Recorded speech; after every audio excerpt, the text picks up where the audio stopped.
A story in which a young woman is forced to carry a baby she didn't want fully to term. Are we sure this movie didn't take place in Texas instead of Italy?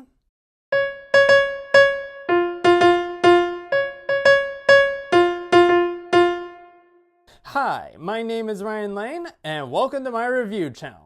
So for today's movie, I will be reviewing Immaculate, directed by Mohan and starring Sweeney, Alvaro, Morte, Benedetaa, Porcaroli, and Simona Tabasco.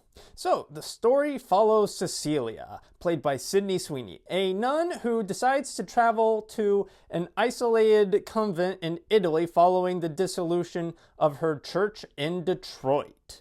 There she meets the caring scientist turned priest Father Sal, played by Alvaro Morte, rebellious Sister Gwen, played by Benedetaa Porcaroli, and the love-bonding Mother Superior, played by Dora Romano. Though Sister Mary, Simona Tabasco, promises that life at the convent will not be for the faint of heart, Sister Cecilia, she is very determined in her resolve to make life work there. And of course, with this being a movie, that resolve immediately blows up in her face when she becomes pregnant despite the fact that she is a virgin. And so because of this, she ends up being put on lockdown and her body is controlled faster than you can say Republican.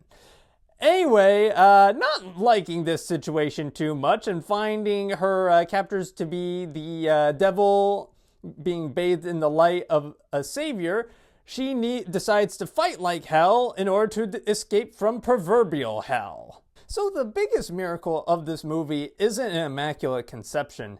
It's the fact that Sweeney can act. Yeah, I know, it only took 3 movies over the span of 3 months, but I finally did it. I finally found a movie with a good Sweeney performance in this. Like, the script demands a lot of her, both in her facial expressions and her physicality, and she is more than up to the task of whatever the film asks of her, whether it's in the small scenes where she's doing her vows or where she's going full final girl on her captors.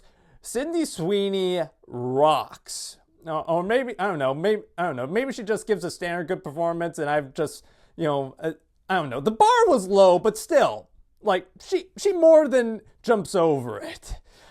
Plus also Porcaroli, she does a good job portraying Gwen as a nun who she doesn't believe in Jesus, God, or its patriarchal hierarchy, but she does like that sweet security of food and not getting beat up by people that the convent offers. So she's like, all right, I can worship Jesus. All right, yeah. So I kind of like that, and seeing when she decides to roll with the nuns, or when she's like, oh, screw this. She's personally one of my favorite characters. I kind of wish she had more screen time. But yeah, you'll see what I mean when you watch the movie. Also, Morte, he does a good job writing the fine line between being caring and being kind of conniving and devilish as Father Sal. Like, you never know quite whether to trust him or not. And I really like that. I feel like a lesser film could have easily turned him into a caricature, but this film resists that. And then there's Tabasco. She makes quite a good impression as a caring yet terse nun, yet the film, oddly enough, kind of forgets about her after midway through the second act. And I kind of feel, I don't know, I feel like I could have used a few more interactions between her and Cecilia. So the writing features well-done payoffs, especially one involving a chicken, and it does a good job of laying out breadcrumbs for the horrifying developments to come. Cecilia's arc from faithful nun to nun using religious imagery as weapons feels well-earned and oh so satisfying. Everything from the flawed logic that lies at the heart of Christianity to the mistreatment of women and their bodies is explored in compelling and nuanced fashion. However, the backstory for Cecilia feels a tad lacking in detail. Again, it's not hyper lacking in detail. I just feel I could have used a few more details. Like at one point she talks about how her how becoming a nun wasn't so much of a choice so much as it was a calling, and I don't know, I could have used a few more details there, but again, not terrible. And the film works well, all the same.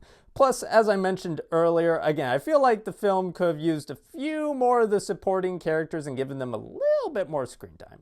But the real star of the show is the production value and the costume design. Like, seriously, everything from the nun costumes, especially those scary-ass red-faced nuns, to the candlelit passageways will have audiences begging for the safety of daylight. I'm the camera pan from one space to another. I was like, please don't be a jump scare. Please don't be a jump scare. Like, this film actually manages to do jump scares well through good timing and through building up tension. This film could have easily squeezed in a whole more jump scares, and yet the film restrained itself. It was like, oh, you think there's going to be a jump scare? Nope, it's not going to be here. It's not going to be here. It's going to be... it's right there. Nobody expects the Spanish Inquisition.